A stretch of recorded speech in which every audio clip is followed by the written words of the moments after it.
for me, I have very tunnel vision. If you give me a task, I'll get it done. Like, and I'll block everything out, and I'll be like just typing or whatever. So yeah, like sometimes it's come to the point where I'll finish my stuff before my lunch break. So I'll have to be like, good on hey, you have anything else? Yeah, anything else for me to do without like sounding so annoying?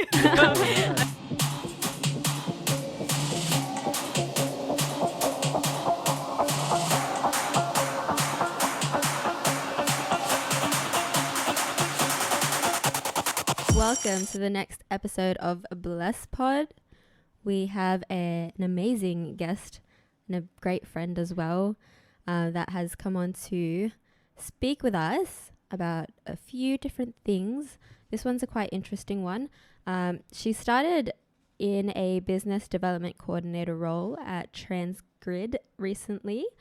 And congratulations. Thank you. And she also does side gigs such as photography and social media content creation. On top of that, she also has a very aesthetic Instagram. Very much goals, right? You guys are really nice here. Like, wow, I'm so flattered. So to welcome our guest, her name is Annie. Lovely friend welcome Annie. Welcome Annalisa. to the setup. But I think I've known her since high school. Yeah, like 6 years now. Wow, 6 years. So crazy. Whoa, Yeah, 6 right. years. And yeah, we've been friends ever since. So definitely welcome to the podcast. We're going to first start off with the blessed intro questions. So name 3 ways you're blessed today. Okay, so number 1 is having a really wonderful support system of people. I think that's so important to get you through life. Number 2 would be just being born in the circumstances I'm in. I know it could have been dealt a very different hand of cards. Yeah. And number 3, I guess, would be this new role, because I think it opened up a really new chapter for me to be able to grow and expand not only my skill set, but myself as a person, and see how far I could push my comfort zone and boundaries and things like that. Cool. So Interesting. Well done. Very proud of you. And why do you feel blessed by your said answers? number 1, I guess I call it a support system, because that's family, friends, coworkers.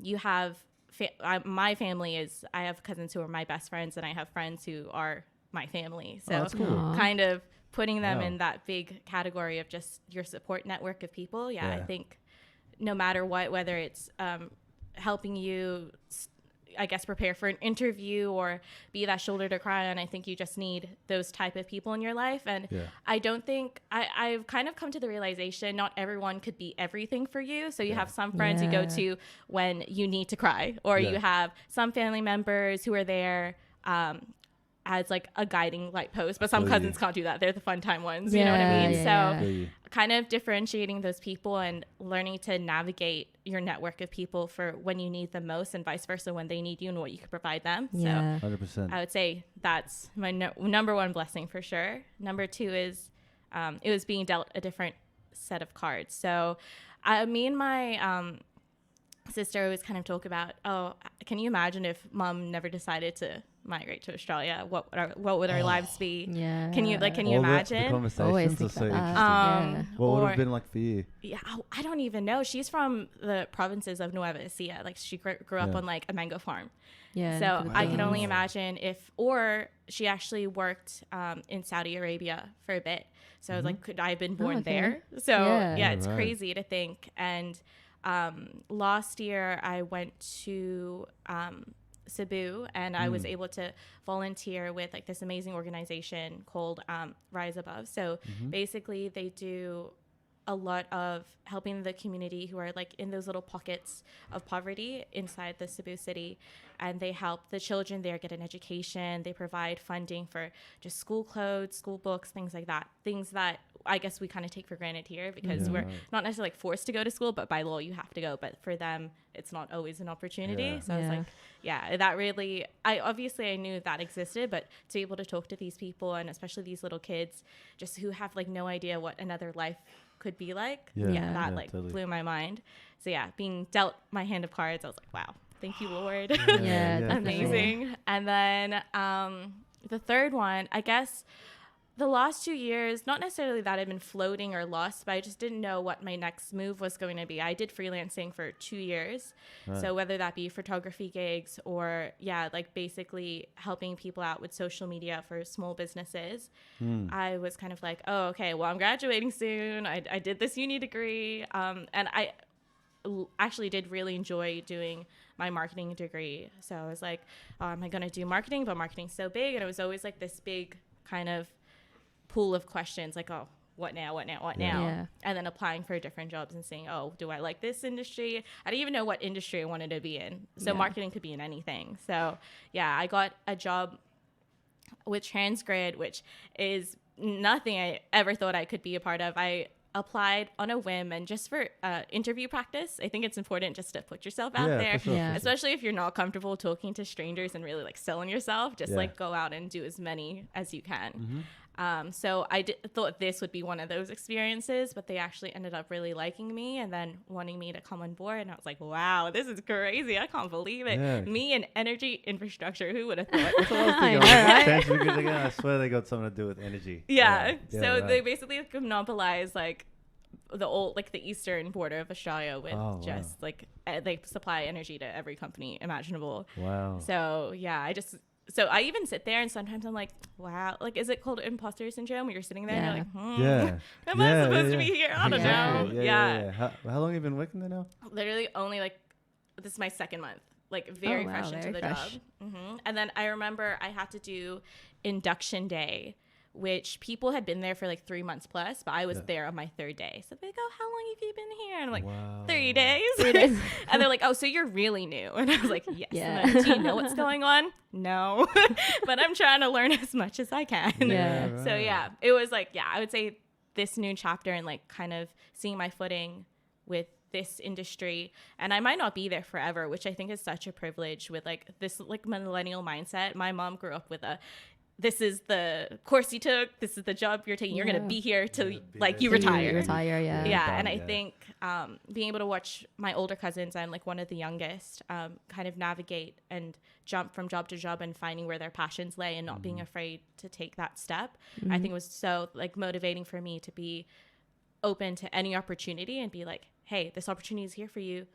You think you can learn from it, you think you can grow from it, go for it. So that's kind of the mindset I've been taking for the last like year or so. That's definitely a mindset that a lot of people should like, embrace. But I think it's quite hard, especially with like our parents kind of want us to know what we're going to do. Oh, for sure. And then like go for that and then do what they did and like stick to it for like life. But like it's quite hard to, tackle that idea and then also your parents like pressuring you, I guess. Oh, yeah. I'm like very thankful. My mom is really come around. I think seeing how our cousins turned out and my sister, they're like, like Nell will be fine, like she'll be okay, as long as she sees me still motivated to like do well, and that's like what's important to her. She's like, I don't care what job you have, I don't care how long it takes to get there, as long as you keep wanting to find what you want, then I'm happy. And I was like, oh, thank you, Mom, thank you. Like very lucky to have supportive. I think, before that, like I was one of like the kids who my mom would put in selective school. I would do tutorial every day, things like that. I actually got. I remember that. Yeah. Like she was up there. I got into a school on like a scholarship. And then she actually gave me the choice, and she was like, do you want to go to this school or do you want to go to St. Mary's? I was like, St. Mary's. If she didn't do that, then I would have never met her. I just like, I guess the school I could have gone to was an all-girls school, and it was very just intense in like education. And like for me, I loved learning, but I was never I guess super motivated to I have to be like 100% in every single subject, and those schools, they make you do sports. That's like a thing that you have to do. My cousin did lacrosse, so she went to that school, and I was like, oh, I can't do sports. Like I cannot. Like so I was like, I'm gonna go to St. Mary's. So that's the choice I made, and like that's, I guess, brought me to here today. So cool. Don't regret the decision. Never regret. You're very like you're like, okay, that's what I want to do. Well, that's at least like your mom gave you the choice. Yeah. Right. All right, so we're gonna go into like the questions. So I was going to say, I was going to ask, why did you choose the job you're in now? But by the sounds of it, you were just applying for different jobs? Okay. So for me, I think every company has its benefits and has something you could learn from them. And because I didn't know what my degree could take me in any industry, I was just willing to try anything until I found something. And I was like, oh, this is it. This is the one. Before we continue, what degree did you finish? So basically it's marketing and media, but it was a double degree. So I did marketing. It was a commerce degree with marketing, and then I minored in international business. And then my media degree was, my arts degree was media, tech, and the law. So I did like a few law subjects in there as well. Okay. Yeah. And did you find it helpful?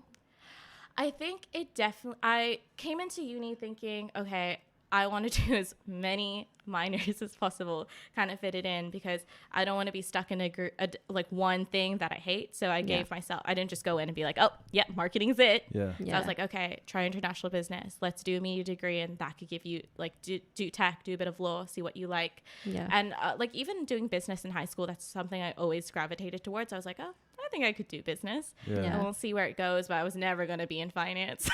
And HR takes a certain type of personality. Yeah. So I was like, yeah, I think marketing's it. Like, we'll give it a go. And then thankfully, I had Macquarie has a really amazing business school in it. So the marketing like tutors are just amazing and connected you with like people in the outside world, which is great. I got to do like a marketing pitch for Moet Hennessy.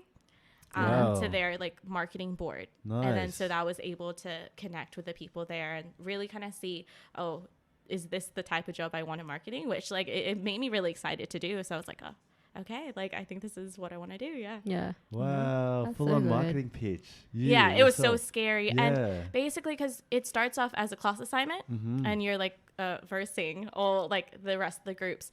And our one was, so basically the pitch is you have to, it's like Moet Hennessy has rosé, right? But they wanted to make it not just a drink you drink at clubs or like somewhere fancy. They want people to drink it at home. Yeah. And it's like, but they want to stay elite. So it's like, how do you home elite? Yeah. Like where does that middle pit come? And for us girls, we didn't think we'd want to pitch in front of this marketing board. It was so scary, just the thought of it. So like, let's do something that ticks all the criteria boxes so we still get a good grade, but they would never pick us to pitch. So we did, do you know who the honey badger is? Sounds familiar. Okay, he was like, he's like this, like, I can't remember, it's like NFL or like NRL or whatever. He's a sports player with like, I wish I could show you a photo so you could get this mental image in your head. But he was on The Bachelor, full mustache, big curly, like, not a mohawk. What is it called? It's like business part in the back, whatever that's called. Oh, mullet. Mullet. Yeah, he's like mullet. full like curly mullet, and he's like not the spokesperson for Moet Hennessy. You look at those two, and you're like, definitely not. Yeah. But we were kind of like, oh, how about if we do? Let's do a partnership with The Bachelor. He's the new Bachelor. Australians love him. He's so funny. Like he's the bloke you want to take home to your house and like have a fun time. I love that. And then we did like, the Lost Rosé, which is like goes with The Bachelor and goes with their theme. So we did that. And they were like, there's no way our tutor's going to pick us. This is like too far out of the box.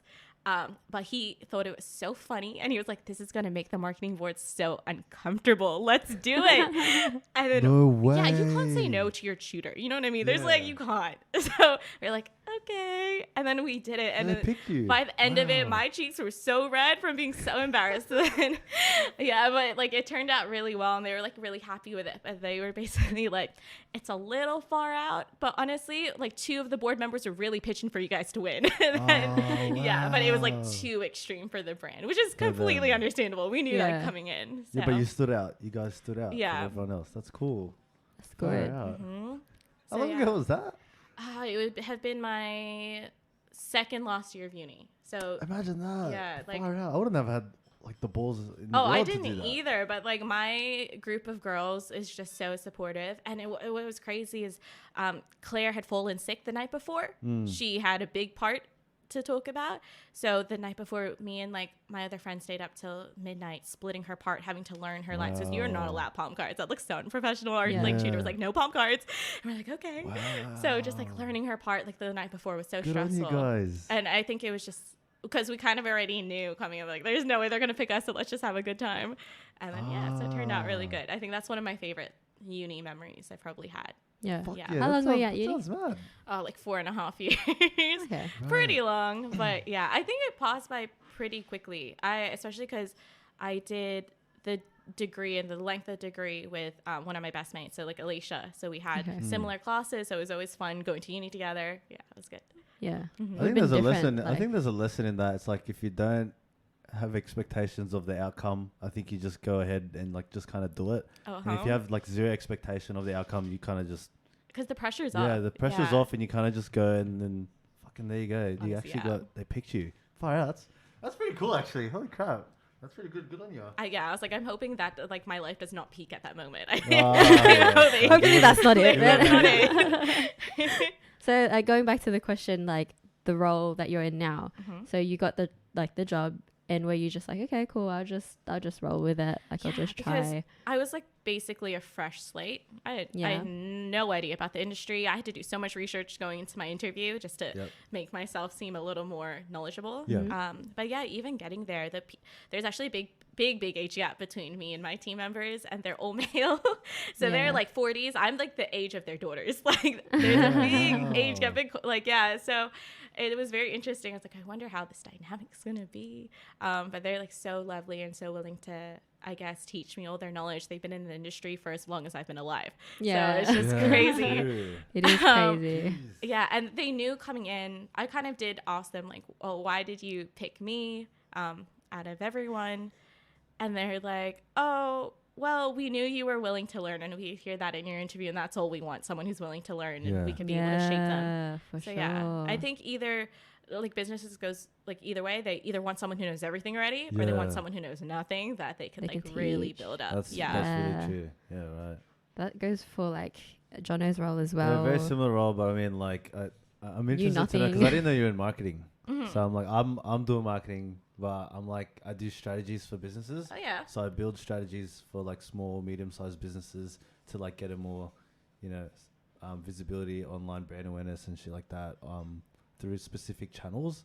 So are you like the content side of things? Or are you more like the strategy and like? Yeah. For me, actually this role isn't necessarily just marketing based. I do a lot of event management, which and I do a lot of media press releases. So right now they're kind of focusing me on things that are within my skill set before they expand me further. But I've been able to write like all their like press articles that go out on not only their social media, but so they send it back to the business. Like example, I'll go on a site tour of a different company and then I'll take in everything I've learned and then I'll write an article about them. And basically they'll send that back to that company and be like, oh, this is what we've written about you. And then the company will be like, oh, that's amazing. Like maybe we can use that, like blah, blah, blah, blah. So it's like, you write content for other people to post on their website? Like website or whatever. But it's for Transgrid and the role I have, it's a lot of like admin, organization, media. Marketing hasn't come into play yet because we're kind of going into a transition for rebranding. So once we hit that point, you're in. So I'm I get to sit in all the marketing, meetings, but because my team is not necessarily the marketing team. So it's about like I'm not in the marketing team. I'm in like business development. So I have to kind of like walk back and forth between different teams and like figure out. I guess my task is like a bit of everything. So which is good though. Yeah, which is good. I think they're really trying to like prime you to when you're in that role, you kind of know how everything else works. So like, that's pretty cool. Cool. That's really good. So it sounds like you're enjoying it, but it's also been 2 months, so maybe it's too early. I know, very early. But like so far, I'm thinking like it's pretty good. We'll see how it goes. How is it for you, by the way? Like the first, because I'm kind of new in my role as well. Like such an adjustment, honestly. It's such an adjustment, right? Like especially because obviously I did freelancing. I was my own boss. I could like do whatever I wanted, my own timeline, things like that. So with them, it's very, here's your list of tasks for the day, or like for what the week. Here's the deadlines, things like that. And for me, I have very tunnel vision. If you give me a task, I'll get it done. And I'll block everything out, and I'll be like just typing or whatever. Sometimes it's come to the point where I'll finish my stuff before my lunch break.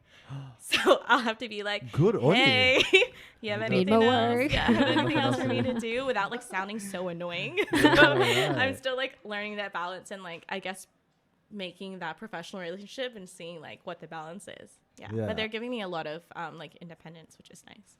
That's good. It's your first like corporate role, right? Yeah. Yeah. 100%. I've interned at companies, but they're always kind of like startups. Not like this company's been around for ages. Like, they've like insane amount of time, so they know so much. And of course they've been in there. That's so good. All right, so we'll go to the next part, touching on the side gigs, so photography and social media content creation, or advising. Like, what draws you to those side gigs? Okay, well, as you know, like I've always taken photos. That's always something. She used to take. She literally has. She's the only girl that took photos of the whole group, like back in high school. Yeah, I've always loved taking photos, no matter what it was, if it was on my phone or an SLR or whatever. Yeah. And it kind of evolved into getting paid, which is something I did not expect. I never went to any classes. It was just kind of something that I liked doing, and then it was just basically connections and be like, I'd have family members be like, oh, this person needs a photographer for this event. I showed them your pictures. Would you be willing? And then like my name would get passed along. And then it came to one point where my cousin-in-law had someone who needed an event photographer for, do you know Suison's? It's like in Central Station, and it's like a restaurant club type of thing. And they are, I guess, owned by an umbrella with other pubs and like places around the city. So I went from event photography to food photography for all these different companies, and I was just like working my way through their pipeline of companies. I ended up at Market City Tavern, where I was able to launch campaigns for them for their season. So it'd be like all their events that they'd want to promote for more people to come in, whether it be like the races or whatever it is. And then also for uni students, want to get more uni students in, so making campaigns for that and being able to not only do the creative for it, but to shoot it and then basically give it to them and be like, oh, here's the end product, do with it what you will. And so that was an awesome experience. That kind of just popped the question in my head. In an ideal world, what would you want your role to be? Ideal world? That's a good question. Like, because it sounds like you're doing a lot at work, but like it's not really what you want to do. Like, what would you ideally want to be doing? Like, honestly, even if it's a trans gig, whatever. Like, you know what I mean? Like, I would say for me, I really loved doing brand management. Like, that is something cool that I really found interested in, even at uni from the get-go.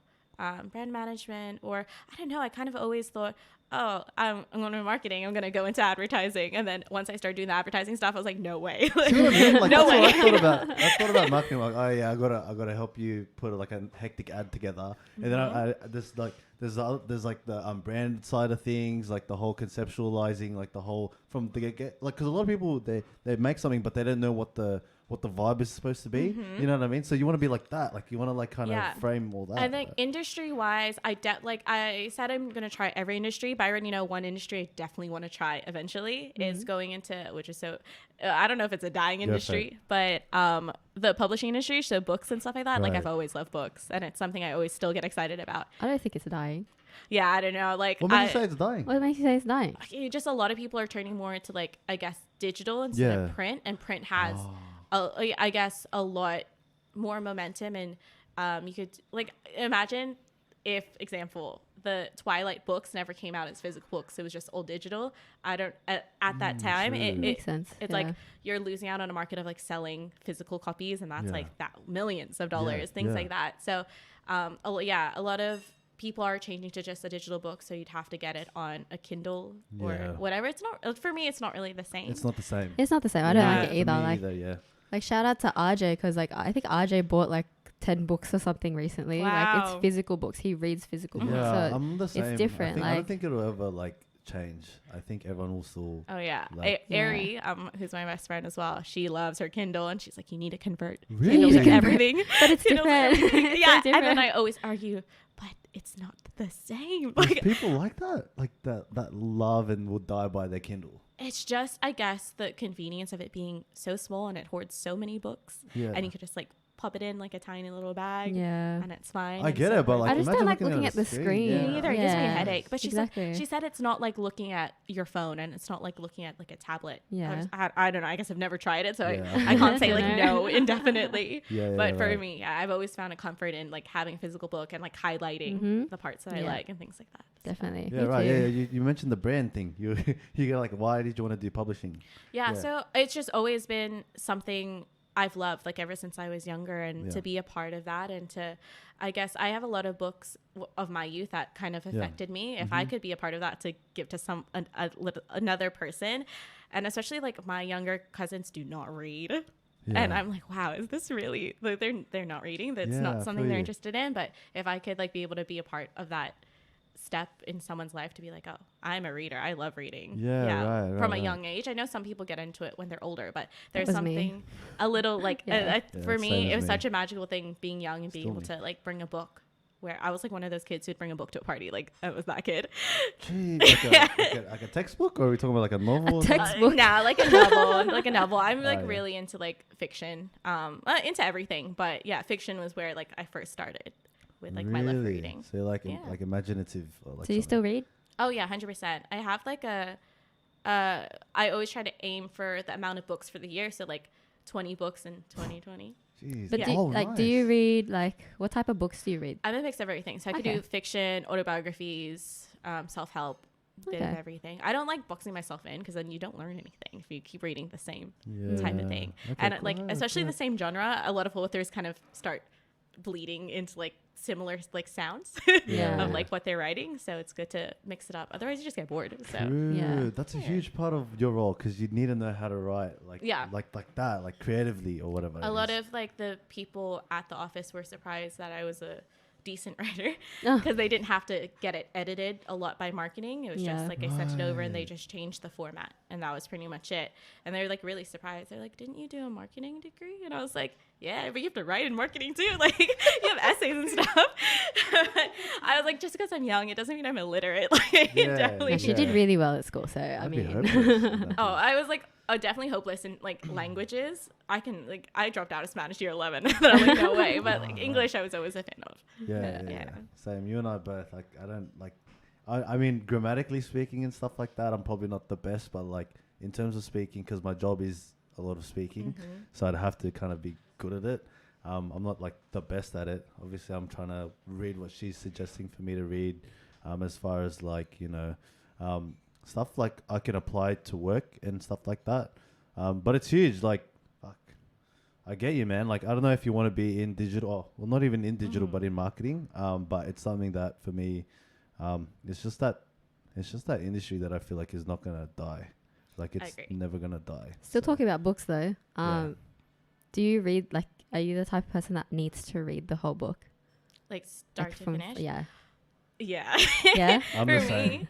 But I feel like I kind of luck out with books. Like once I read, I like doing my research into something before I read it. Yeah, of course. So I'm very much, if I'm in a bookstore, like whatever, I'll look at it. I'm like, oh, that's a pretty cover. Read the blurb. Am I interested in it? And then I'll read it and be like, okay, let's go on Goodreads and see if people are like rating it. See what the rating system is, and be like, okay, it rates about a 3. I'll give it a go.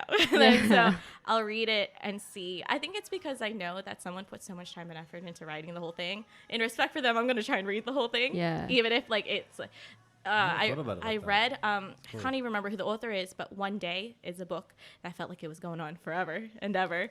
And then by like the last quarter, I was really into it. Yeah. But I was like, oh, good, I stuck it out. It's getting good. It's getting better. Yeah. That's really interesting, because I remember so Ty Lopez like got me into reading, because I didn't really like reading. Like in school I hated it. So I remember him saying that like when you read a book, you treat it like a person. Like most people treat it like a person, so they're like, I want to respect the person and make sure I read the whole thing. I have to go from the front to the back, the whole thing, otherwise like I'm disrespecting the person. And he's like, he made a fair point, and he's like, well, at the end of the day, like you spent the money. I might be butchering this, but like you spent the money. The author, the publisher's already got what they wanted, they needed from that. So now it's your time that you're spending on the book. So I don't know. I just thought that was like quite interesting because I'm like, I used to read from front to back, but now I've kind of like gone, okay, if I have like a problem, if I read a section of a book, it kind of just gives me that motivation to like keep going. So I it's get just you, very but interesting. It's a good question. I get you, but I'm gonna defend her because if you're gonna read a novel and you're just gonna read how not novel. Like I do not. It depends on the book. I don't actually. I don't read. I don't read novels. I read like a lot of. What is it, like self-help stuff? So all that type of stuff. Yeah, that makes more sense. That makes more sense, take right? Pockets of knowledge. Yeah, that's what I mean. But I feel with novels, like there's no way you like stop. Imagine reading just like the section. Yeah, no, I have to clarify that. Yeah. That's what he meant because he was talking about majority of the self-help stuff. So I think with self-help stuff, I'm a little more lenient if I don't find a connection to it. Because if obviously you're reading the self-help to kind of find something that's gonna magnetize you, and if it doesn't, then it's like, oh, why am I reading this? Like I'd rather find a book that's going to help me more. I think with novels though, it's more so like you know when you watch a TV show and everyone's like, it's so good, you'll love it, and you watch the first like 3 episodes and you're like, I don't know. Like you have to keep watching it. Like that's how I kind of apply to books. It's like just keep reading until you hit that point where it's like, yes, I've got it. And it's most books like capture you within the first like 5 chapters. You're lucky if like the first page gets you hooked.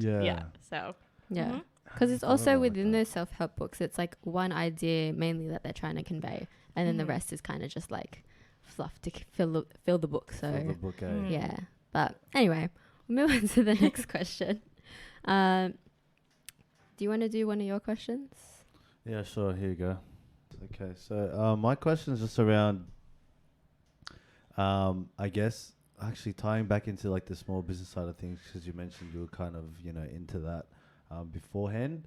Like what would you advise for small businesses in terms of like budget content creation, like tips and tricks, for me? I think one, like knowing your brand saves you a lot of time and money and effort. Knowing your brand and making content that's true to you as opposed to copying someone else's model. I think that's where a lot of people go wrong. They're like, Apple is doing this type of ad. Oh, I want to do that. But you're a small business. Apple's like doing crazy. You know what I mean? I think number 2 is knowing you don't need to buy like the most high-tech camera, the best quality camera. Look at like so many YouTubers who have millions of dollars. They started off on an iPhone or things like that. I think knowing how to just utilize the tool you have with the budget you have, like that could take you so much further than spending so much money on a camera that you don't even know how to use. Is that common? Like a lot of people think they have to spend so much because they just compare themselves to the people that they see in their competition. They're probably on this like level, but then like, look, man, you're starting. Like take example for this podcast, right? Like when we started, like when I was brainstorming, I'm like, I'm not gonna do it unless I have a full setup. And then I'm like, bro, like this has been on pause for so long. I'm just gonna get whatever like couple $100 worth of gear, and then I'm just gonna start it because this is getting too much. So I think to your point, like just using kind of what I have, and I did my research. Like obviously I bought like the most cost effective gear and stuff like that. But because I didn't I wanted to go like harder and have like the lights, have the backdrop or whatever, and then the camera, and I'm like, bro, this is just too much. And I've never done anything because my idea was like I had to be there. Yeah, you know what I mean. So yeah, to your point, like that's pretty good. Like it's pretty cool. I was going to say that people don't stay for like the quality of how you have made it. They stay for the content that's in it. Oh, right. You know what I mean? Like I guess like my best example is I don't know if you guys follow like Humans of New York. I don't, but please. No. The concept is like they take a picture of someone in New York and they share their story, and they put their story in the caption. In the bio. And the concept of it is just a photo and a caption. I like that actually. And they have almost 10 million followers. Of just like Humans of New York. Humans of New York. I'm pulling it up now. And it's just like a crazy simple concept. It's like, here's a stranger. Here's something about this stranger. Here's a photo that could have very well been taken on an iPhone. Like, so simple, but such an amazing concept that engages people. And people aren't like being like, oh, that photo is so bad. They you know what I mean? No, they look at the caption like, wow, like their stories just like speaks to me. I'm going to keep on this account because I know they're going to be giving me more storylines that are going to like make me feel something. Hit home. Yeah, right. That's so like good. Just that concept, it's crazy. Or I guess, just like a lot of, I guess, online personalities who've created a brand for themselves. Right? They started off I guess people stay because they're relatable. You know what I mean? And 100%. it doesn't mean like they're rich living in a mansion. Yeah. They could literally be in their bedroom and people keep watching. Yeah, so right. yeah, Okay. I think it applies the same with like even I guess commercial brands or whatever. Let's say with makeup, right? So people get excited about when celebrities do collaborations with makeup brands, right? But what they get also really excited about is like putting on this makeup and posting a photo when their photo gets posted onto like that website that they're like, oh, this is so exciting. They're engaging with their fans with like, they're not like showing up to people's house to be like, can we take a photo of you? Like they're giving the control into the hands of their consumers. The audience, And then like building that online community, I think is so much more important than building content that costs you millions of dollars. Yeah. In short, it's not complicated, and I think that's something a lot of people, I don't know what it is, but like a lot of people have this idea that it has to be that, and it doesn't have to be. And I think that's still something I'm even trying to get over with, like a setup, like my phone. Like I have this issue with my phone. Like the last couple of years, I'm like, I'm over this phone, but I have never upgraded. And I'm like, whatever I upgrade to, I feel like it has to last me for the next 5 years. So everyone who knows me knows that I've been complaining about this phone, and I want to upgrade, but I haven't upgraded. And people, you know who you are. I'm just like, I'm over here. And it's just not that thing. Like I can never let it go. And I'm still like, I'm trying to find that. I don't know what it is, but it just everything in my life, I'm trying not to stay focused on, like how it can, like, you know what I mean? Like that idea that I have.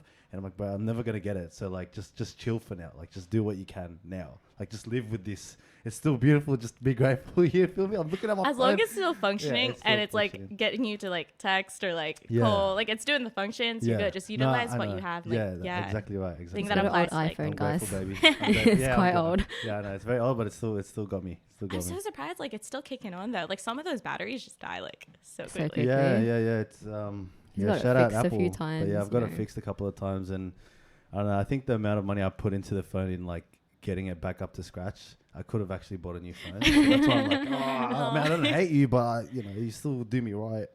But it's still all good actually. But like, why are you laughing, babe?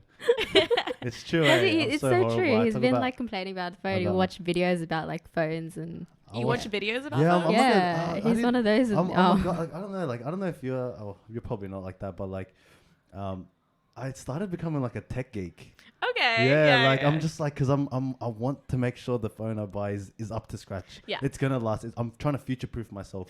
So I'm like, okay, if this is gonna last me at least 5 years, that's worth it to me. And then I'm like, and then 5G is coming out, and then they dumped the headphone jack, and I'm like, bro, what's going on with the world? And I'm like, everything's on cloud now. So I'm like, do I need 64 gigs? Is that good? Like, you know what I mean? Like stuff like that, right? So I'm like looking up, and I'm knowing, so I've become a bit of a tech geek. That's why he watches the video. Yeah, so I'm a bit of a nerd kind of when it comes to tech now. I wouldn't say I'm like all that, but I don't know. We got a bit sidetracked there. But as far as the next question, I wanted to ask this one because I think just like, I'll preface this because I had a chat with one of my mates, and I won't name drop him because if he listens, he'll know who he is.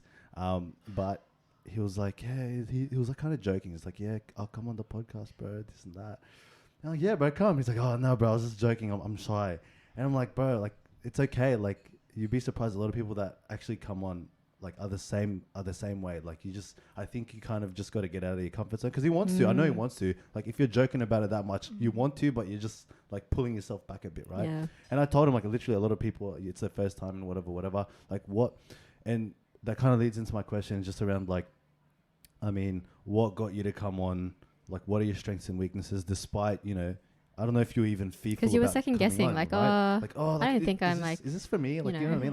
Like, what kind of got you to come on, and like, what was it? Like, you know what I mean? Well, I guess I kind of mentioned earlier, I'm kind of the type of person, if an opportunity is like given to me, I'm not going to be like, no. I always try to be like, you know what, this might just make you grow in a way you didn't really expect to. So I was like, when am I going to get the chance to be on a podcast? Like, just do it. So cool. I was like to Allison, I'm down, but are you sure? Like, just check in. But I think in terms of, you said strengths and weaknesses, right? Yeah. I don't know. Are you guys into like personality tests? Well, bro, we used to do that like after high school, like fully into that, and then I kind of dropped it because I was just so caught up. I got into it in year 11 and 12. Which ones did you guys do? Myers-Briggs. Yeah, so like the 16 personalities. Yeah. Do you guys know what the Enneagram test is? No, you guys can get on that. That's a really good one. So Enneagram, I've heard of it. Yeah, Enneagram gives you like there's like I don't even know how many. There might be like 6 definitive personality types, with like, but it has like a wing, which means you could be a little bit of this one. I'm at 2 with a 3. I don't know. For that, it's like you have a very like nurturing side, but like you're very achievement driven, and I think to an extent that's very contrasting, which I feel like a lot of my strengths are also very like could be weaknesses depending on the situation. So example, like I genuinely love helping people. I would like be like, oh, you need help? I got you. Like, I'll help you out. That definitely is. Cool. I love it. Like, I thrive on it. But at the same time, I'm also like in doing that, I'm very like neglective of like whatever I need, and I don't know how to say no. I'm basically a pushover. Like, don't say that. I know. I'm doing so much better. If you have met me 5 years ago, honestly, so bad. But I'm doing so in that instance, like I love helping people, but like I could also be a pushover. So that's like. Did you know that about yourself at the time? That was a pushover. Yeah. Oh, well, I mean, like, to an extent, you're very self-actualized, and like, oh, you don't want to do something, but you said yes. Yeah. It wasn't until Alicia does not remember this, but one of my friends kind of called me out, and she's like, Annie, you're kind of a doormat. You have got to say no. She does not remember telling me this, but I was like to her, you know what? Thank you. You changed my life when you told me that. So I like started being a bit more selective with like helping people and being like, oh, if I can't literally cannot fit it into my schedule as the schedule is, then I'm not going to try and rearrange everything else just to like cram you in. Would you say you would? For sure.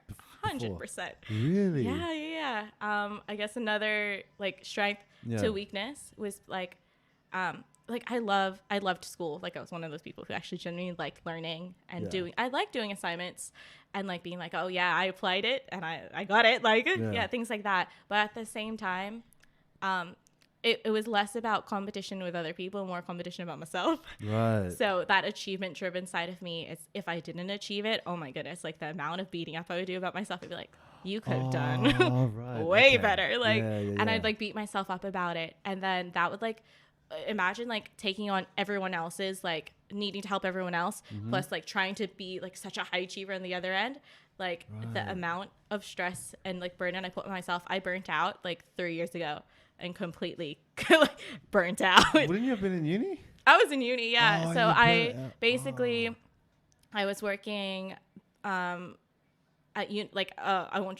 was working retail and then I worked so many hours it was basically full time. Oh my god. And then I also worked for another company as a resourcer, so I was there 2 days a week. I did full-time uni. I did all these extracurriculars at uni to like build my like resume, and then I would never say no to a clubbing event. I would never say no to hang out with my friends for a dinner. I just like took on so much where it came to a point where I'm not necessarily like a highly emotional person. I don't like get so stressed that I have breakdowns or anything like that. I'm very like, oh, okay, this is stressful. Okay, just keep going. Like, but this one, I had reached my breaking point. I was at dinner. Like, this was just thankfully it was at home. I was at dinner, and then I was just like really stressed from work, but also stressed about like a lot of other things. But my sister was like, "Why are you so quiet? Like, why are you in such a bad mood?" And then I literally just snapped and it was like, you don't understand the stress I'm under. And she's like, why are you crying? And I was like, stock take was so hard. And like, I cried about stock take, but it wasn't stock take. It was just like everything. Just everything. Yeah. And then, so after that, I was like, okay, at the end of this year, I'm going to quit my like retail job and like focus on uni. I can't keep working all these jobs and like have a social life. And like I did not understand balance. Like that's what I was about to say. No balance, like no idea how to balance. And what was even worse is that I thought, oh, if I cut these off then I'll be balanced. But like now that like I wasn't working, I was like uni and friends were like doing this, and then when I had that period of like not seeing anyone, it was just uni, and I literally had nothing. Like I was just doing uni, and like I guess I was isolated but never was like, oh, I'm so lonely or like whatever. I was just like very tunnel vision, like, yep, gotta graduate, just like do all this stuff. So yeah, now I'm a little more I'm figuring out the balance thing a lot better. Yeah. And like, yeah, like I kind of realized cutting off one thing doesn't mean you're balanced. It's kind of, it's like cutting off a chair with 3 legs. Like it's not going to be balanced. You know what I mean? Like, yeah. So working on that. Yeah. I would say those would be like my weaknesses, and my strengths are kind of like counteracting depending on the situation. Yeah. Right. Okay. That's a full on. I didn't know that about you, but just hearing all that, it's just like, you know what hearing that like kind of tells me, it's like because everyone thinks that everyone has this idea like we're all kind of in the race together. But then you realize hearing that story, it's like, bro, everyone's trying to do that themselves. Like everyone's looking in, and then like no one's really paying attention except the attention you should be giving for yourself. So I think high school, maybe a bit after high school, was like, oh, people are gonna see me if I'm not, because I didn't go to uni. Everyone's gonna be like, oh, John doesn't go to uni, this and that. And I'm like, bro, do people give that much fucks about me that they'll say that? But then like that was the idea I was putting in my head. But then hearing your story, it was just like, fuck, like everyone was just doing them, like, and everyone was just going hard with them. But yeah, like a lot of people probably don't, like, especially if they're in school now, or they're like just finishing school. That's something they're probably gonna I guess that idea in their heads, and it's just something that you shouldn't really pay too much attention to, right? So yeah, fuck, good one, fire out. Hey, but you're all right now, right? For sure. Like 20 after like the whole, like I was telling you guys about like that thing about the end of 2018 with my eyes. Anyhow, after that I was like 2019 is gonna be a better year. I got to start this year off good. So I think 2019 was like the most I've ever traveled, and that like when I'm traveling, like that's holiday mode. I'm not stressing. I'm there to have a good time. So yeah, like being able to travel and like kind of build up, not necessarily what I lost or what was broken, but very like building up my stress levels again. I mean, like, oh, you could do this. Like, you're good. Like, you're fine. Like, building up that mental capacity and mental health again, and being able to do stuff that I really genuinely loved. Yeah. And then all I had to do was graduate. My mom was like, you know what? All you have to do is graduate. That's your one goal. Don't even think about any other goals. Just graduate. I was like, you're right, Mom. Just graduate. You're right. How long did you go traveling for? I know you've been to a lot of exotic places. Last year, it was like every few months. I'd be like, so like end of December, January, I was in New Zealand. Yeah. And then end of Feb, I was in Philippines, and I did Macau as well. Yeah, then jumped again, and then I went to Hawaii for like a wedding, and then jumped a few months later. I was in Paris. So it was just like, wow. Yeah, it was kind of like if I was going there for like weddings and things like that. It was never really just, oh, I'm there just to travel. Like like always went with a purpose. Like none of them? Like none of the trips were? Like New Zealand was like a fun timeline. Okay. Yeah. But like obviously you're going to have fun if it's at a wedding. Like it was a great time regardless. And Macau was like an extra trip on top of that. So yeah, like I think if I had the opportunity, I was like, you know what, before I start full-time life, I want to put as many travels in as possible, because now I'm going to have to start building leave, and then I'm going to have to ask if I can go, and like things like that. It's just a little more hurdles to jump over. Yeah. So yeah. Were you doing, was it just freelancing stuff that you were doing at that time? Oh, okay. Right. So it was just getting money off that. And my mom's like super supportive. Like once my savings started going. Shout out mom. She's the best. Shout out mom. Once my savings started going like this, she was just like, yeah, okay. She's like I've got you, and you could pay me back and treat me out when you get a full-time job. So right now I'm in that. I'm in that like stage. Little IOUs. Yeah, ma. That's good. So what's your favorite place that you've been to so far? I don't even. I know it's a hard choice. Can you speak Tagalog, but honestly, like I could hear it in here. When it comes out here, it's so bad. Terrible. It's terrible. And then like, especially when I go to Philippines, like they're always like, don't talk. No talking. No talking. Just note your head. Especially like we'd go to like Green Hills. Like you guys Green Hills. Yeah, they'd be like, you're not bargaining. Just don't say anything. And they made me like change my clothes so I wouldn't look super like out of place. Out there, and they're like, it's okay, we'll joke for you, you just point. I'm like, okay, yeah. Who are you with? I'd be like with like my sister's friends, and like they can actually speak Tagalog, and like she could like definitely pull off like the bargaining thing. So I just like let her. Yeah, right. It. Green Hills. Yeah. Green Hills is like a marketplace, guys. Just saying. Mm-hmm. Yeah, it's like the Parkley markets. Yeah. Would you say? Yeah, it's kind of like more intense though, man. But like more intense, and people come approach you and try and drag you into the back of their stores. Yeah, especially if they know that that you are from another country. They'll. I don't know how they know, but yeah, I have a very interesting story when I was there with my my group like 2 years ago. I was there and like the boys were like bargaining in that, and I'm like, what? They can do it, and we kind of had a mini fight then. No, because I was like, don't speak English, and he wanted to speak English because all the other boys were doing it. So yeah we just kind of. They were speaking, and I'm like, yeah. I'm from overseas. Full like, proclaiming it. He just proclaimed it. Yeah. And then literally everyone was coming up to him. So yeah, I was like, do you have this? I was showing them a picture. It's like a Gucci bag, Gucci slides or whatever. Like, yeah. And everyone was telling me to come, fucking everything. And then I was like, but because the boys were doing it. So I'm like, what's the harm? Like, where's the harm really? And then, little did I know afterwards, speaking to Ali's mom and some of her relatives, like back when we got here, and telling the story to other people, like, but that was pretty dangerous, eh? So I'm like, probably never gonna do that ever again. But I was just like, heard it here first. Yeah. I mean, like, because if everyone wants to, like, if everyone wants business, they're gonna see me and then they're gonna try and give me the best deal. So that's kind of what my thought process was. Like, it wasn't even that; they're just trying to rip you off. Yeah. Okay. True. Yeah. I don't know, but that was my story. I would never do that again. But good on you. I mean, I needed someone to translate, but we weren't with anyone that spoke Tagalog, so we were just like, what are we gonna do? Like, well, besides myself. Yeah.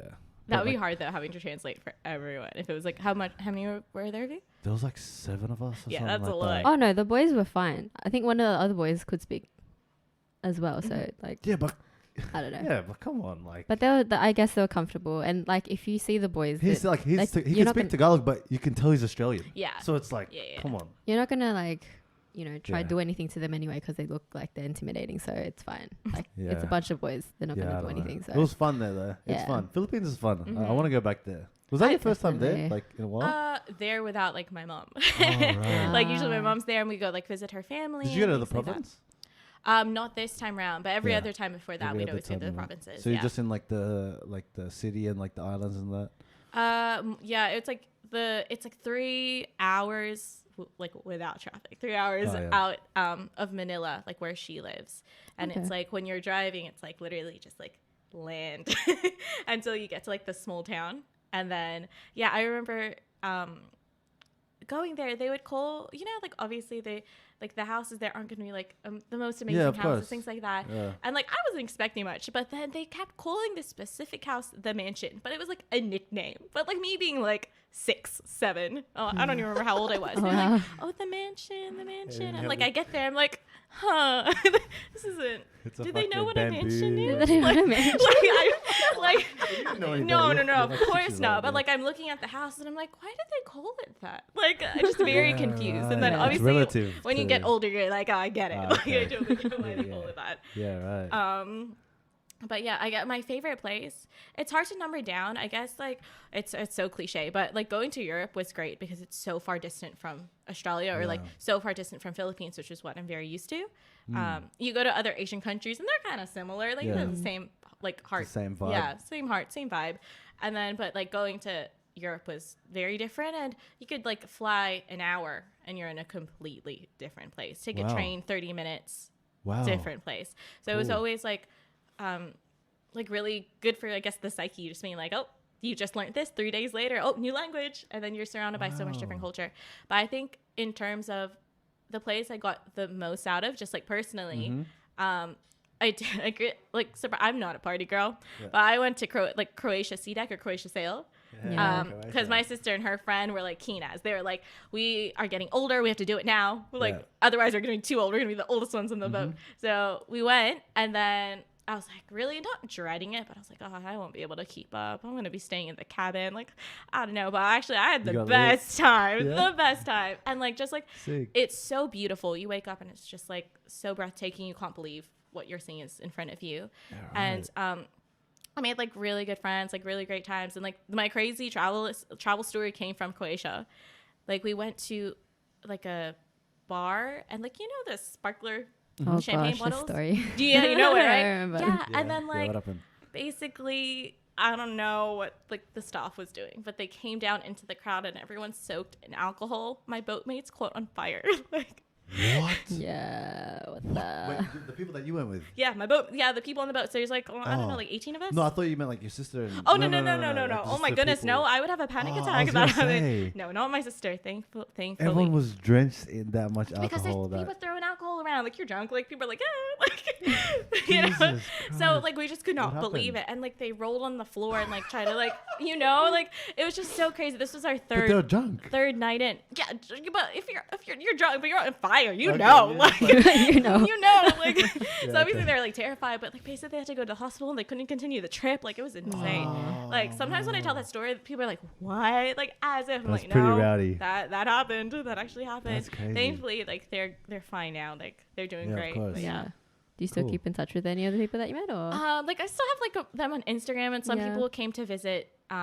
Like, who, like, let's say lived in like Tassie or like whatever, came to like visit Sydney, and then we'd like have like brunch with them or whatever. Oh, that's cool. But yeah. Oh, good on you. I think that's the first thing that I kind of like keep an ear out for, is if I hear another like Aussie, like when I'm out traveling, like when that whole boat. Was it all really? All Aussies and New Zealanders. Oh, really? There you go. Surprisingly, yeah. I guess I was kind of expecting more people, but yeah, all Aussies, all New Zealanders. So yeah, it was like a big party. I would have assumed like you would have had like, it was like you were probably like the only ones there, like, you know what I mean? Like, that's what you were expecting, right? Yeah. And then like it turns out everyone wants to go to Croatia on this particular boat, and Aussies love Croatia, man. Like, really? Yeah, I think so. Wait, what are they known for there? Like partying, like it's Is like partying? Yeah, it's just because you're, well, I guess specifically Croatia sail, or like Croatia like sea deck. You're on this boat that has a bar, and like you are like sleeping, you wake up, you swim, you do activities, you drink, and then all night you are out. Yeah, right. All night. And so you have to get back on the boat, you go to sleep, you wake up, and you repeat it for like 6 days. That's a vibe. I think I want to do that. I think Oh that's my what I gosh. want to do that. It's really like, this is coming from me who is not a partier. It's so much fun. Yeah. Wow. And then you get to do like amazing things. Like, I got to what is it? Flying fox? What's the there's an actual like term for that, right? Like, where you're in fox, yeah. But is it no? Wait, are you strapped in like harness? Yeah, and it's like you're like flying. Like, it's like what? It's Oh, not called. paragliding or something? No, not paragliding. It's the same thing as a flying fox, but there's like an actual name for that. Whatever it is. Yeah, I know what you're sure. talking about. Abseiling? No, that's not right. No, not abseiling. I can't remember. But anyhow, where you're strapped in, and then we got to go like over the mountains of like Croatia, and like it was It's so awesome. We like pretty. got to the top, and we had to go all the way down. And, We're like, fucking zigzag. doing that. We're It's doing dope. that. Yeah, And it's not even just like one zip lining. Zip lining. Oh, is it zip lining? That's it. Zip lining. Yeah. Oh, okay. I'm glad we got that. It's not. Yeah, it's not just like one zip line. You are going like one zip line, and then you have to walk to the next line, and you're going all the way down, and it's great. Right. How long were you in Croatia for? Literally only a week. And you did all that in a week? That was the longest, because in Europe, the especially longest stay that you the longest stay where, because we'd spend other places would be like 3 days, 4 days. This one was like a whole week, so we really got to like soak it in and like go to like different places. So yeah, I would say out of like Korčula is one of my favorite places if you ever go to Croatia. Well, was there a like a time during your travel where you're like, oh, I wish I stayed here. I wish I could stay here a bit longer. Oh, I want to go back to Spain. 1,000% Spain. The best food. They have like great markets, and everyone's so lovely. But we only got to spend like maybe 2 nights in like 2 cities. So, so you really had to Barcelona condense it. and then Madrid, and then we didn't get to spend as much time as we'd wanted. So you so crammed like all those in like 2 weeks or something like that. Or was it like 2.5, 3? I think we were there for 6 weeks. We went to like full different like points, because we're like, if we're spending so Did much the whole money Euro. to fly there, like we have to like Make the most of it. yeah, I'm not going to spend like 2 weeks there and then have to spend how much money to fly home. So we try to spend as much time as possible there, with obviously like uni permitting for me, and then with like my sister and her work and her friends' work. So Are you the organizer of the group? Not with my family. I'm the baby sister, so I soak in not having to that. plan. But So when you're I'm just with like, here's the money. You need the money. That's it. when I'm with my friends, I am the planner. Oh, I am the right. mom. Like I have to plan everything and like things like that. But like I would say like some friends are definitely like really good at like helping out, but I would always have to initiate. Of course. Yeah, of course. Otherwise, nothing will get done. No one's gonna collect the money. No one's gonna make the bookings. Yeah. It's been like I think it was more so like a few years back, but now everyone's like really helping out. Okay, cool. This is more balanced, so it's good. Come back to balance. Sick. Yeah. Oh, Is that so your word good. of the year, balance? Oh, for sure. That's my yeah. word for life. Like Balance. balance. That's so good.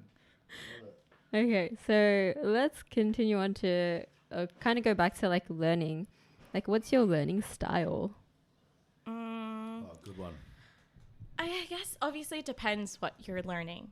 And as I've gotten older, I've kind of picked up different things. Because I think there's a difference between memorizing and learning. Yeah. So if I'm trying to memorize something, then like reading, highlighting, rewriting it down, that works for me. Works the gem. But if I want to learn something, then really doing my research into it. So learning about it, and like, I guess listening could kind of come into like watching videos or listening to other people who've gone through whatever I'm trying to learn, and then actually applying it. So doing it. Yeah. That has to be the trifecta of me to effectively learn something. Yeah. Otherwise, like, it's very like a shallow level of learning, and then I won't really either actually apply it in real life, or I just won't utilize it or anything like that. So I'd say, good blend. Yeah. Balance, babe. Balance. Yeah, balance again. Hashtag balance again. Do you have any other questions? No, I'm actually pretty. There's ones about just hearing people's stories, like traveling and all that. It's just like far out, man. It's just good hearing other people and what they've done. Do you have any tips for people that travel?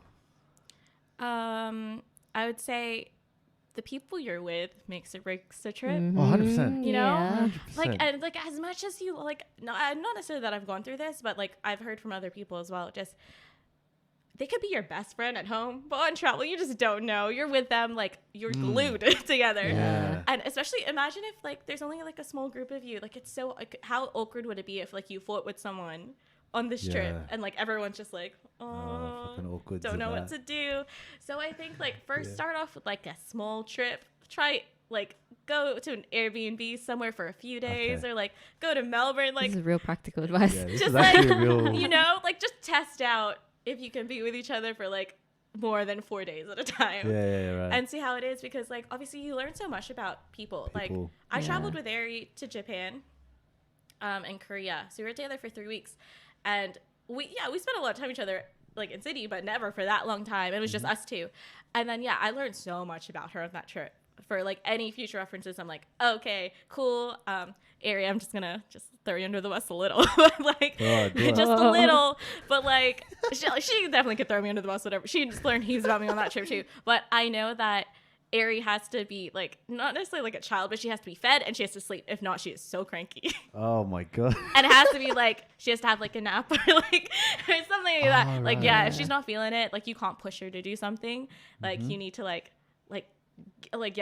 either get her food or get her like a drink. Like dehydration definitely makes her cranky. Like which like that totally get it. So understandable. I think I'm the same.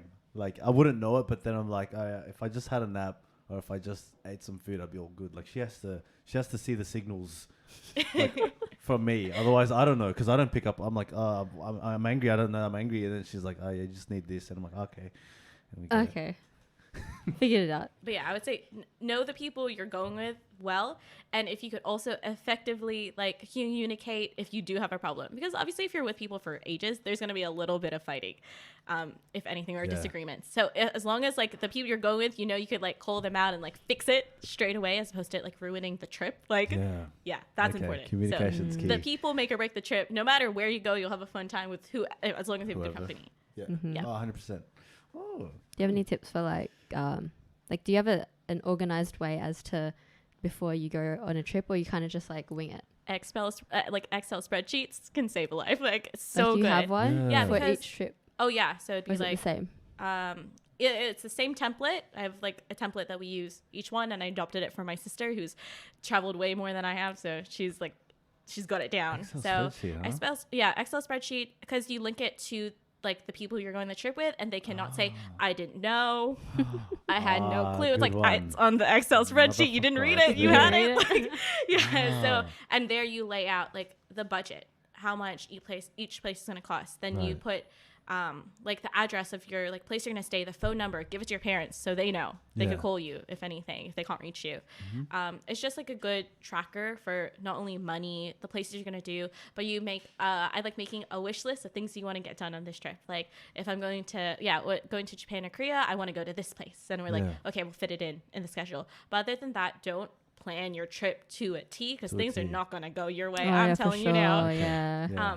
Be like adaptable, be flexible, and as long as you get like the one or two things that you really want out of the trip, then you're good. You're gonna have so much fun learning about the culture, meeting the people, eating the food. I'm very excited to start traveling now. You just get me so G'd up, actually. So do you plan to like travel more? Yeah, for sure. I'm gonna say like 2020. I'm trying to figure out the full-time life. Me too. Get used to the schedule, waking up. Like, honestly. What's it like waking up? Like, what's your day like? I have to wake up like 5:36. Yeah. Yeah. To get to the station, to get a parking spot. And for me, I don't know self-defense by any means. So walking to my car if the sun is setting, I am like going real fast because I get like really in my head paranoid. Like, oh my goodness, someone's gonna follow me. Like, so I always try to park at least a 5-minute walk away from the station, so I could like run to my car if anything. But yeah, so I get paranoid. I watch like too many like documentaries. I was gonna say, where does that come from? Too many. Like I've got like my own fault. Like I've made myself paranoid by watching those things. But yeah, and then so I my train, because I park so early, my train's early and I get to work early. So it's really nice that they have flexible hours. So I can start at 7:45, I can start at 8, and I can finish by 4 and like beat. That's so good. They're awesome. Really good. They're so good. I think because they started realizing I get there so early, and instead of me just like eating breakfast for half an hour and it only takes me like 10 minutes, like they rather me just start working and I can leave when I need to. That's so good. Because you also like, is it quite far? Oh no, it's like in the heart of UTS. But for you to travel from like home to like, because you have to travel by train, like 40 minutes, 45 minutes, which isn't like too bad. And then I'll just like read a book, listen to a podcast, like on the train. Sometimes you guys definitely. Yeah. Shout out. Everyone should do that while you're on your way to work. Wait, so you go, it's only, so you get off at Central. Mm-hmm. Yeah, right. Do you get caught up in all those delays? More so the last like week has been a little rough, but because but regardless, because I get there so early, I'm never late for work. Yeah, so it could be, let's say my train is delayed by 40 minutes, I still make it to work by 9, like 8:30 even, like so because I leave so early, even if there's delays, it's fine. Yeah. Okay, cool. Do you do anything outside of work at the moment, or wanting to? Because I know you mentioned like you kind of stopped the side gigs for now. Figuring out how to do the for me, it's just like kind of told you, I need to figure out one thing to be able to balance everything else as opposed to trying to carry everything. So for me, I just like it's funny, I remember asking my group of girls, like, do you guys have hobbies? Like, just because I was just like very curious, like, because obviously, like, I know some of my, like, Bea loves photography, like I know her hobbies, but then I was just like besides work, besides uni, like, what do you guys do? Like, because like we hang out, but we eat dinner, like, but we like we're not doing a hobby together, we're not doing a sport, we're not doing things like that. That's and cute. Like some of the girls like did sports or like whatever and things like that. So I was like, oh, okay, cool. And then for me, I was like, what are my hobbies? Like for photography, that turned into work. Yeah. You know what I mean? Like I still loved it, but it was still not like just a hobby. Like it was something that I got income from.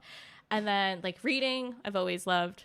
I always loved art. And like that's something I abandoned year 10 maybe. Right. So I'm trying to get back into that. But honestly, if you don't train yourself how to keep drawing and you just stopped it for like 8 years, it is so hard to get back into it. Like, really? Like you have like the general gist, but it's not as good as like something you could have come up with like 8 years ago when you're in the swing of it. Yeah. So getting back to art is something I want to try because it's just good not to always be in front of a screen. Like I do that for work for 8 hours and then just like not looking in front of a screen. So not watching TV, not being on my phone and just like doing something else. Yeah. Okay. Mm-hmm. And do you do any like, you know, because we used to go gym together. Remember that? Oh my God. I have a video of that, man. Let me tell you, like, oh, God bless you you're so patient with me. But like, for like gymming, I was relatively pretty good at it. I used to go to the gym with Ari and David. We go like at least 2 or 3 times a week. Yeah. Always go. But our gym shut down without notice. What? Yeah, no. I don't want to tell which gym it is just because I don't know. Like, but anyhow. You know who you are, Jim. Jim? The gym shut down without notice. And we're like, well, do we just wait for it to reopen? Like, and then so a week goes by and we're like, okay, like nothing yet. 2 weeks go by. And then they like post on their page that they're going to reopen. They're just doing some structural changes. 4 weeks go by, they get your money out of your bank account still? Yeah, like literally keeps going. And then by the time like 6 months hits, I'm like, I want to cancel my membership. I don't think you guys are opening. Oh my And they were like, no, gosh. we're opening soon. And I was like, in my head, I was like, don't want to go back to a gym. That's But like, is the money still coming out of your no. Okay, They so like that's good. paused say. that. Yeah. No way. I would like definitely. Yeah, that would have been Yeah. no. No. But yeah, so after like the 6 months hit, I was just kind of like, am I going to apply for another gym? I'm like, 6 months. yeah. Yeah. It was like probably even past that. But yeah, I did not apply for another gym after that. And then so I would just like run around. I live near a lake, so I ran around the lake. Like would just do stuff like that. Yeah. So yeah. That's cool. Do you still run and stuff or? Not in the heat that we've been having. Like this summer was Oh, the rain. Oh yeah, it was so rain. unbearable. I would like attempt to go out of the house and be like, not today. I'm gonna like I realized I'm prone to fainting now. Oh, okay. I fainted at Duneside Station like the beginning of this month, and I was like, wow, if it's too hot, I probably won't be able to run. Like I couldn't even stand in the heat. You just is fainting blacking out? Is that what fainting is? It's like You blacked out. I got like super lightheaded, and the next thing I knew, I was like staring at the ceiling. What? Were the people there? Yeah. Thank you- goodness. so I was you- like with like friends, and Oh, then like right, okay. and then like one of them like Kat Montez, like she's a nurse, so she was like helping a girl Shout out. out Kat Montez. Yeah, shout out. She's great. But basically I had believe it. fainted, and I was staring at the ceiling, and then police were there because they were like, it's Duneside Station, you know what I mean? Of course. Oh, yeah. I was going to be saying, like, that's so quick. Police are there, and then they're like, oh, does she need an ambulance, blah blah blah blah blah. And then I opened my eyes, and then I kept thinking, it's Alicia's birthday, you are not ruining this birthday. And so I got up and I was like, I'm fine, I just need to get on the train, it's just very hot. And like they got me water, and then like basically I had my eyes shut the entire time getting to the city. But yeah, so from now I'm very aware.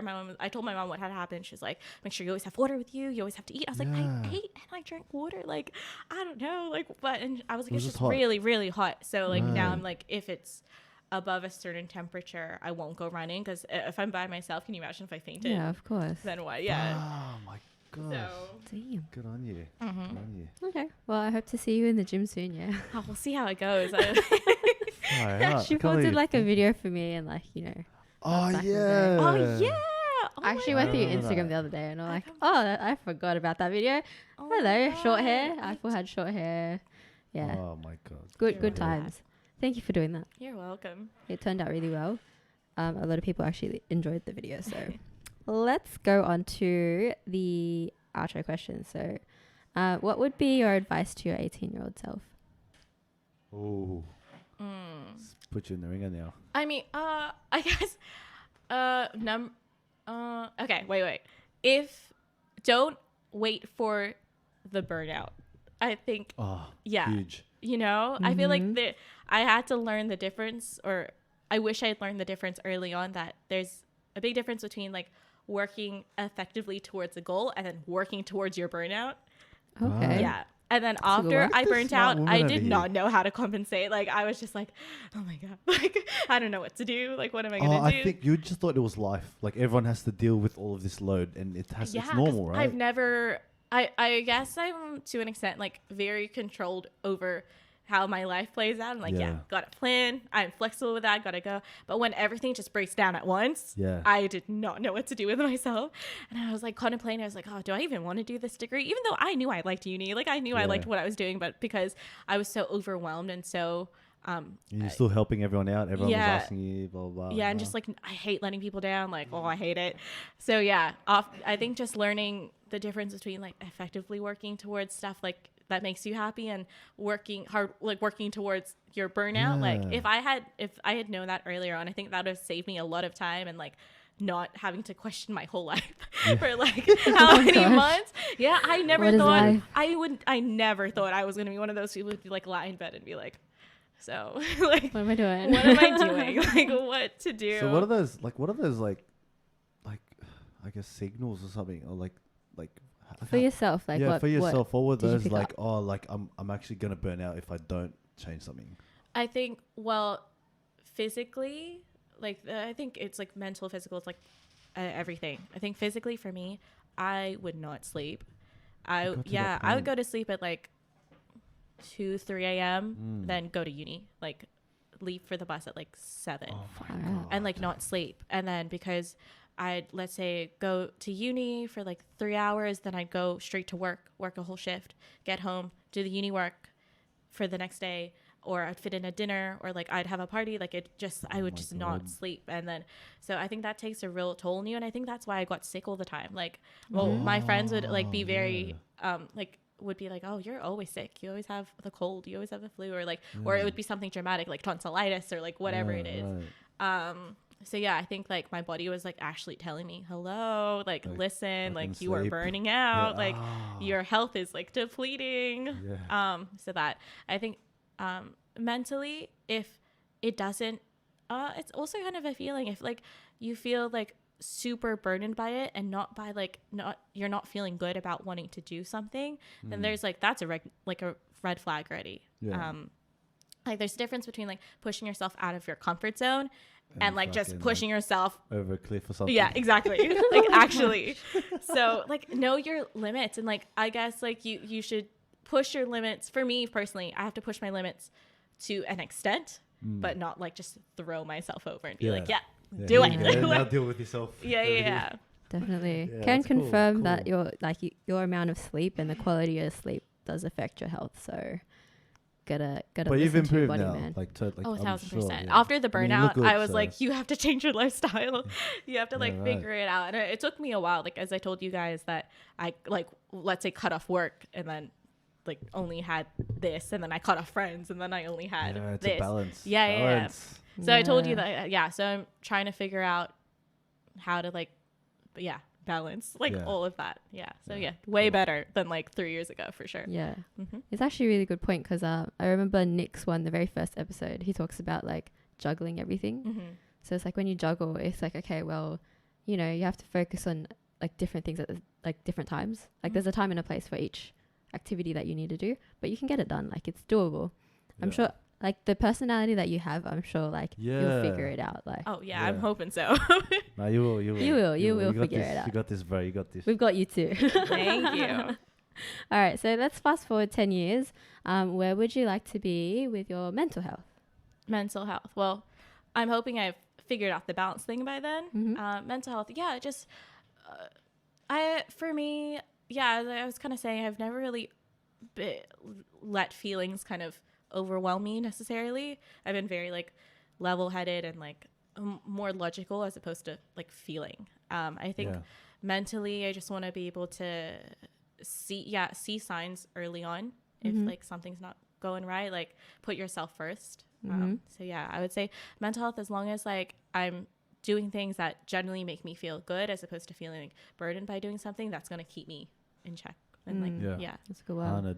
And physical health in 10 years? Okay, I'm gonna say like less about like physical health. I hope I'm like healthy and like not always getting sick, things like that. But I think less about like what less about like going to the gym and like working out and stuff, but like just being able to do basic things. So I can't ride a bike, can't do that. You like can't? No, like I have no sense. I can't ride a bike. Swimming, not really my thing. I think I want to improve the swimming thing. That's what I mean by physical activities. I'm just so awful at like, or even like sports. That's why you never saw me in like, I never did Australian because I knew I'd be like a hazard to everyone else.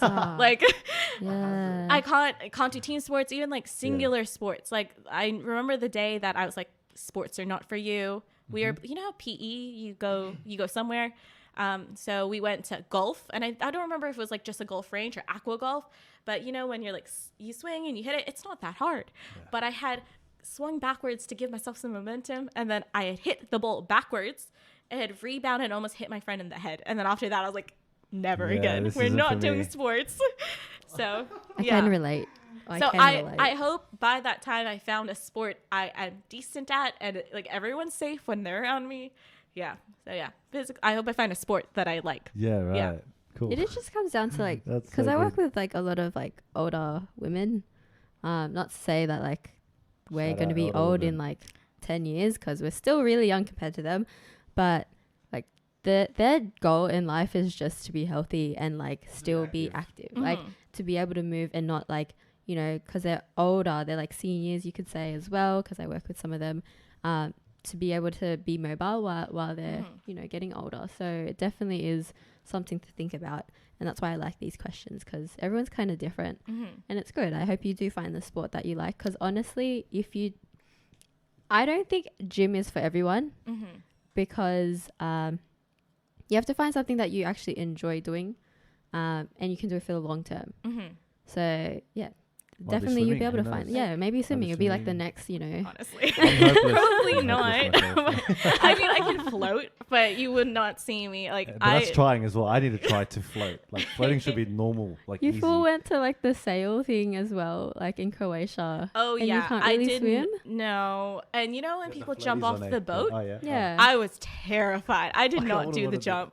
I did not do it. I was like, I kept being like, the first day everyone jumped in, everyone's having fun, and then I'd be like, I'll just record it. And then I got over my fear once I realized I can tread water, but like actually like swim in laps cannot do. Okay. I just get so tired. I don't know if it's like a stamina thing or just like stamina. A technique thing. Like, yeah. A bit of both, I reckon. It's a bit of both. I just feel like after like 2 minutes I start sinking and I'm like, I'm done. Oh my gosh. I'm done. So long as you can kind of float, I think that's like good. Yeah. Anyway, we'll go to the next one. So like wealth. So wealth, I say wealth in business, but I'm not sure if they kind of want to go down that path, but we'll say wealth or business, you know, in 10 years. Wealth wise, I don't know if it's necessarily like I'm thinking about for myself about what I could do for other people. Like I'd love to pay off my mom's debt. Like, and I'd love to fund her like retirement traveling. Like my mom loves traveling as much as I do. I hope I could like fund her to go to like her dream countries. Right. And like, so yeah, 100%. I would say in 10 years, I hope she's been able to do that with my help to aid her. Love that. I would say, yeah, like I just want to be able to have like stable income. Like obviously everyone wants that stable income where like I also have a threshold of money that I can enjoy using, that it's not going to bills. Like, you know what I mean? Like I don't want to just be getting by. Which like some people that's like, as long as they have that, they're good. But for me, like I want a little more than that. Okay. It sounds like a few of the other guests as well. They kind of have that. Do you have like an investment type of, like you want to do investment? Me and my sister keep talking about like doing property. We were supposed to do a house like a few years ago, but then after like obviously I was still in uni and then I quit working at like pretty much having stable income. Like she was like, realistically, this probably isn't happening for a few years. And then we've been talking about like an apartment, and she's like, actually, like you could do an apartment, and you could live in it since you live in the city. Like we could do somewhere near. But yeah, we keep talking about it, but we haven't really like nestled down like actual solid plans. Just because I guess it's my first month into working, so she doesn't want to be like, hey, let's do it now. Exactly. This is money. She's giving me a little bit of time to figure it out, and then after that, we'll have like a proper talk about it. Okay, that's good. That's good. And then family, friends. I think just having like deeper like relationships is always good. Like you guys, I don't remember what episode it was, but you're talking about like listening and paying attention, like active listening, like things like that. Jays, I think. I can't remember, but was it like being in the now, like being present? Like, I think like, and I also read this book which it's Tuesdays with Maury, and it's about a real like person, but it's basically he was at the end of his life, and he was a shooter at uni, and then one of his students came back to talk to him after he was about to die, and it was like one of those conditions where like slowly your body deteriorates.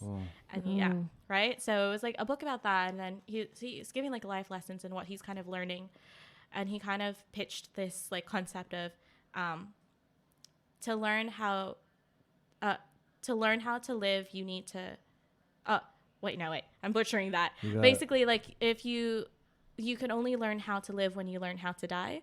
So it's it's like a really deep concept, but he kind of talked about like, imagine if you're in his position and you see your body deteriorating, and what else when you're gone, what would you kind of be missing out on? Right. Obviously, like number one to be like having relationships with people and being there, like physically be there.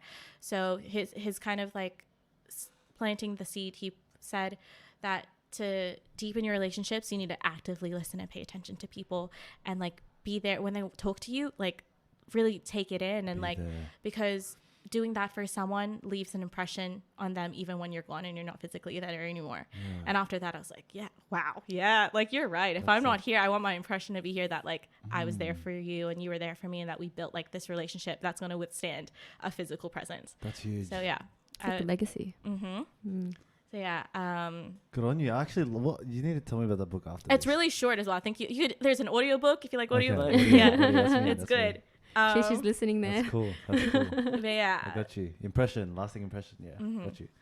And I know this is kind of a maybe controversial topic. Okay. But just intimate relationship.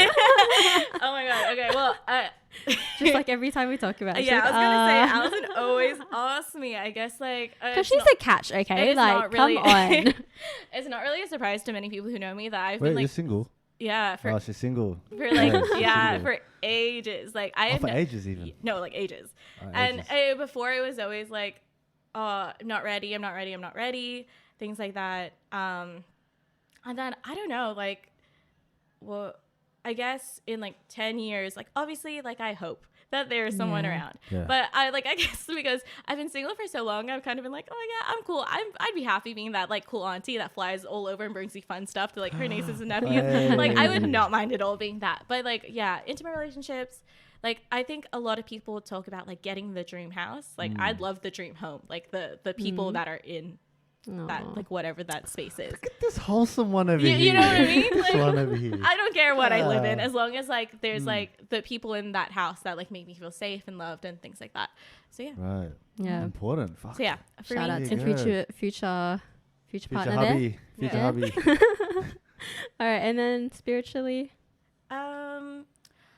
Well, I was raised Catholic, like many Filipinos. I go to church every Sunday. Yeah. I still do, which is like, I think a lot of, like, even Gabby, who's known me for 6 years, asked me, she didn't realize that I go to church every Sunday.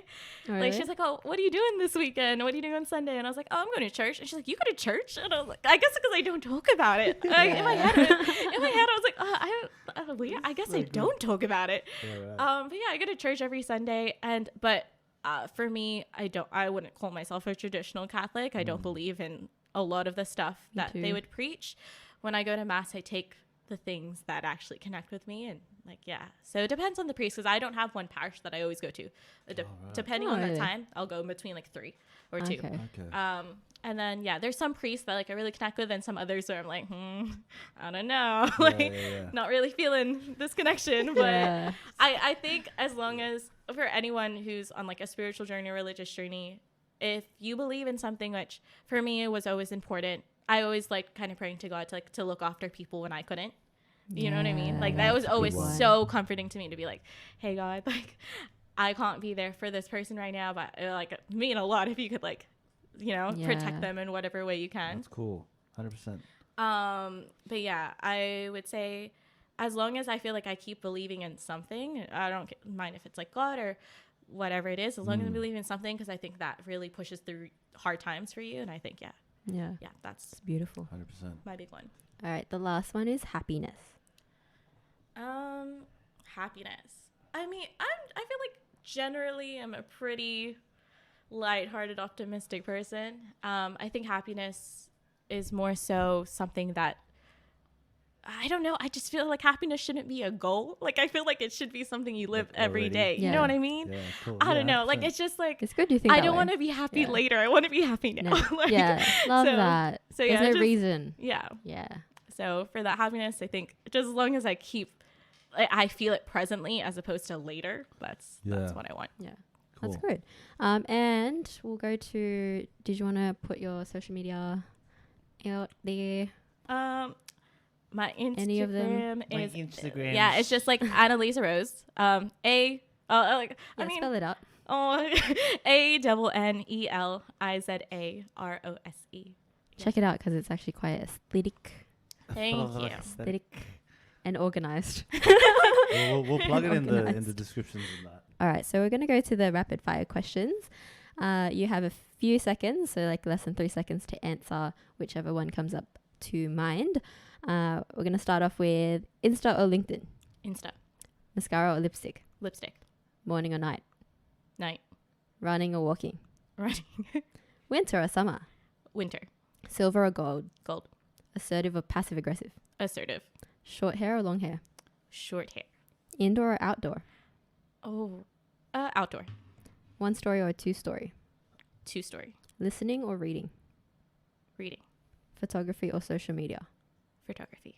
Date night or night out? Oh, neither. At home. At home. I'm such a homebody these days. I'm like Creative or logical? Creative. And this one's for the listeners. What piece of advice would you like to leave them with? I don't know. I get, as there's been a theme of my one, I've realized is like balance. I would just say that as you have to keep doing things that make you feel emotionally like level, and also things that make you feel safe, and balance is important, which I've preached. But I think balance shouldn't be staying in your comfort zone or being comfortable. I think that is what I'm also trying to figure out. So yeah, stay balanced and try and, I guess, have everything aligned, but don't get too comfortable.